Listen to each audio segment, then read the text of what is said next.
আমি ল্যাবে দিলাম, ল্যাবের থেকে রিপোর্ট আসলো বিষক্রিয়া রয়েছে। দুবার ধোয়ার পরে ল্যাবে দিলাম, বললো এখনো বিষক্রিয়া রয়েছে। তিনবার ধোয়ার পরে ল্যাবে দিলাম, বললো এখনো বিষক্রিয়া রয়েছে। চারবার পাঁচবার ধোয়ার পরে ল্যাবে পাঠালাম, বললো এখনো বিষক্রিয়া রয়েছে। ছবারে মাটি দিয়ে ধুয়ে, সাতবারে ফের ধুয়ে ল্যাবে পাঠালাম, বলল আর বিষক্রিয়া নেই। জোরে বলি সুবহানাল্লাহ। আমার নবী বলেছেন কুকুরে মুখ দিলে ওই পাত্রটা সাতবার ধুতে হবে, তা না হলে বিষক্রিয়া থেকে যাওয়া সম্ভব। পৃথিবীর কোনো বৈজ্ঞানিক এটা বলিনি। 2 নাম্বার, আল্লাহ নবী সাল্লাল্লাহু আলাইহি ওয়াসাল্লাম বলেছেন তোমাদের কোনো খাদ্যদ্রব্যে যদি মাছি বসে, তাহলে ওই মাছিটাকে পুরো ডুবিয়ে দে, তাই ফেলে দাও। এই মাছি পড়েছে তাড়াতাড়ি ফেলে দিলাম, কিন্তু ইসলাম বা শরিয়াত নবী বলেছেন পুরো ডুবিয়ে দাও, তারপরে ফেলে দাও। স্যার বার্নার্ড শ বলছেন আমি এটাকে নিয়ে রিসার্চ করতে লাগলাম, কেন এই কথাটা বললেন, পুরো ডুবিয়ে ফেলতে বললেন কেন? পরে দেখা গেল মাছির এক ডানায় বিষ আর এক ডানায় থাকে ওই বিষের ঔষধ, তাই পুরো ডুবিয়ে দিলে কোন কোন ডানাটা, ও তো সহজে ঔষধের দানাটা ডোবাবে না, ও তো বিষের ডানাটাই ডোবাবে। তাই ওই বাকিটা পুরো ডুবিয়ে দিলে ওর ঔষধ আল্লাহ ওর আর এক ডানায় দিয়ে রেখেছে, তাই তোমার খাদ্যটা আর বিষক্রিয়া হবে না। আল্লাহু আকবার। তিনি একজন খ্রিস্টান ধর্মের মানুষ হয়েও তিনি আমার নবীকে 100 জন মহাবৈজ্ঞানিকের মধ্যে 1 নম্বরে নাম রেখেছেন। সকলে বলি সুবহানাল্লাহ।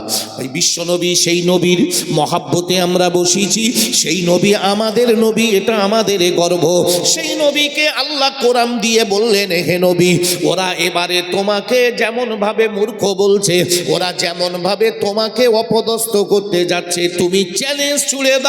ও ইন কুনতুম ফি রাইবিম মিম্মা নাযালনা আলা আবদিনা, আল্লাহ পাক বলে দিলেন আমার নবীর উপরে, আমার বান্দার উপরে আমি যে কোরআন শরীফ দিয়েছি, এর মধ্যে কোনো ভ্রমণ করে ভুল তো দূরের কথা, সন্দেহ পর্যন্ত নাই।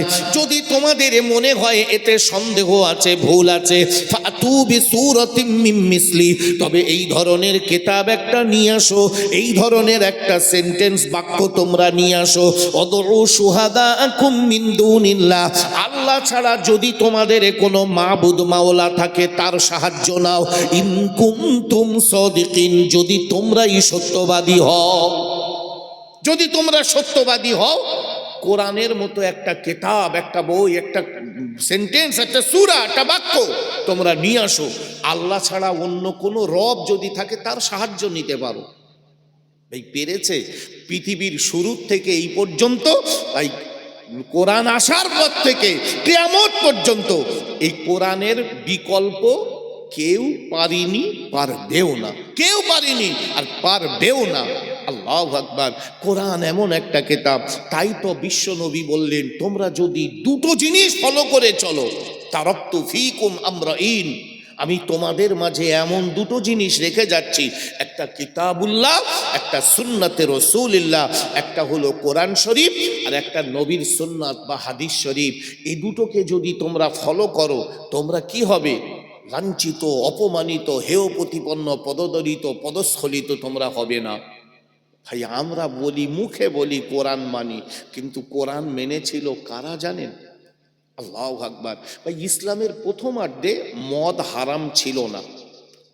আরবের মানুষেরা এটা এটা কি বলা যায়, তাদের স্ট্যাটাস, তাদের একটা মানে আভিজাত্য, যে খাওয়ার শেষে একটু, আমাদের যেমন একটু গরিব মানুষ বা নিম্নবিত্ত মানুষ খাওয়া হয়ে গেল, মিটে গেল, যাদের একটু বেশ আভিজাত্য ভাব আছে, খাওয়ার শেষে একটু থামস আপ দেয়, একটু ঠান্ডা পানীয় দেয়, একটু মানে কোকো কোলা দেয়, একটু থামস আপ দেয়, একটু পেপসি দেয়, একটু 7 আপ, নানান ধরনের গরমকালে এসবগুলো দেয়। এটা একটা বিরাট আভিজাত্য, বেশ ভদ্র ভদ্র দেখালো।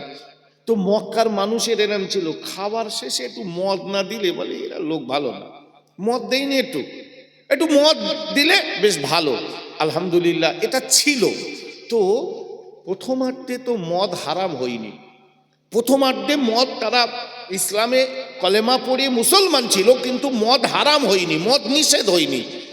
হজরতে নবী পাক সাল্লাল্লাহু আলাইহি ওয়াসাল্লামের কাছে যখন মদ হারাম হলো, এই আয়াতটা যখন আসলো যে ইন্নামা হাররামা আলাইকুমুল মাইতাতা ওয়াদ্দামা ওয়ালাহমাল খিনজির, এরকম করে যখন একটা একটা ধীরে ধীরে ধীরে ধীরে নিষেধাজ্ঞা আসলো, এমন সময় দেখা গেল 4 জন বিশিষ্ট সাহাবা বসে মদের আসরে বসেছিলেন। 4 জন বিশিষ্ট সাহাবা মদের আসরে বসেছিলেন। তার মধ্যে আল্লাহ নবীর একজন মহাব্বতের সাহাবা ছিলেন হজরতে আবু তালহা রাদিয়াল্লাহু তাআলা আনহু। তিনি খুব জলিলুল কদর একজন সাহাবা। তো এরকম অনেকগুলো সাহাবা বসেছিলেন। হজরতে আনাস ইবনে মালিক রাদিয়াল্লাহু তাআলা আনহু তিনি পরিবেশন করছিলেন। তো এমন সময় একজন সাহাবা, তারা সব গেলাসে মদ ঢালা হয়ে গেছে, একজন সাহাবা তিনি এমন করে বাইরের থেকে চিৎকার মেরে নবীজি তাকে বললেন যে যাও বলে এসো যে আজ থেকে তোমাদের উপরে মদ হারাম করা হয়েছে, তোমাদের উপরে মদ হারাম করা হয়েছে। তো ইন্নামাল খামরু ওয়াল মাইসিরু ওয়াল আনসাবু ওয়াল আজলামু রিজিজুম মিন আমালিশ শাইতান। এই আয়াতটা তিনি এমন করে পড়ছিলেন, এই আয়াতটা তিনি শোনাচ্ছিলেন আর বলছিলেন কদ হুররিমাত, এবারে তাহকিকে তোমাদের উপরে এমনি করে মদ হারাম করা হয়েছে, অবশ্যই তোমাদের উপরে এই মুহূর্ত থেকে মদ হারাম করা হয়েছে। হযরতে তালহা রাদিয়াল্লাহু তাআলা আনহু তিনি এমন করেছিলেন, ওই আসরে মদ খাবেন, গ্লাসে ঢালাও হয়ে গিয়েছে। হযরতে আনাস ইবনে মালিক রাদিয়াল্লাহু তাআলা আনহু তিনি হাদিসটি বর্ণনা করেছেন, ওই মুহূর্তে এমন করে যেই না কানে এসে গেল, আল্লাহর নবীর কাছে কোরআন এসেছে, আর ওই কোরআনে বলা হয়েছে ইন্নামাল খামরু ওয়াল মাইসিরু ওয়াল আনসাবু ওয়াল আজলামু, মদ খাওয়া, তাস খেলা, জুয়া খেলা আর লটারি কাটা, এই 4টে হলো শয়তানের কাজ। ফাজতানিবুহু, এমন করে তোমরা অবশ্যই এইগুলো থেকে নিজেকে সংযত করো।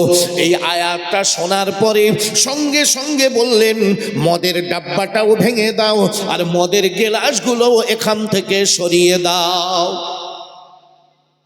এই ছিল সাহাবাদের চরিত্র। কোরআনের উপরে তাদের ছিল এই বিশ্বাস, মানে কোরআন এসে গেছে মানে আমরা হলে কি বলতাম, এতদিন তো সবে এসেছে, সত্যি কি মিথ্যা, আচ্ছা নবীর কাছে যাই, এখন তো খেয়ে নেই, তারপরে পরে না হয় হবে।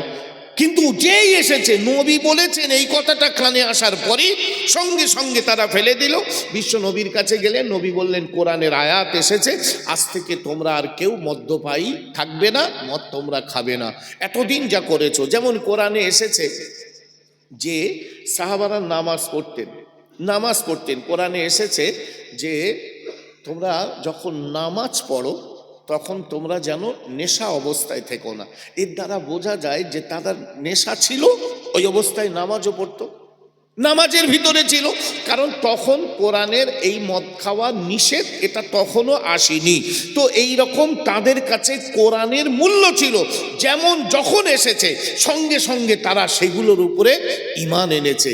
তো আবু জেহেল এটাই লক্ষ্য করে দেখেছিল যে সর্বনাশ, এইভাবে যদি কোরআনটাকে মুসলমানরা ফলো করে তাহলে আমার উপরে একটা জুলুম চলে আসবে, তখন আবু জেহেল আর কোনো নেতৃত্ব দিতে পারবে না। তাই সে কোরআন শোনা থেকে মানুষদেরকে বিরত থাকতে বারংবার সে চেষ্টা করছিল। আজকে ভাই এই 1400 বছর পরে এসে আমরা দেখছি, আমরা নিজেরাই আবু জেহেলের চরিত্র গঠন করে আমরা আমাদের বাচ্চাগুলোকে কোরআন শোনার থেকে, কোরআন শেখার থেকে দূরে সরিয়ে দিচ্ছি। ভাই আমি অনুরোধ করব আজকের এই দেগঙ্গা বাজারের উপরে এই মানুষদের কাছে, মুমিনদের কাছে, মুসলিমদের কাছে আমার একান্ত অনুরোধ, আপনার ছেলে মাস্টার হোক, ডাক্তার হোক, উকিল হোক, ব্যারিস্টার হোক, অন্তত একজন মাওলানা সাহেব, একজন হুজুর সাহেব, মৌলভী সাহেব, হাফেজ সাহেব বাড়িতে রেখে আপনার বাচ্চাটাকে কোরআনের তালিম দেন। ইংরাজি শেখানোর জন্য আপনি কত চেষ্টা করছেন, বাংলা, ইতিহাস, ভূগোলের উপরে, বিজ্ঞানের উপরে আপনার ছেলেকে পারদর্শী করার জন্য আপনি কত চেষ্টা করছেন, করুন।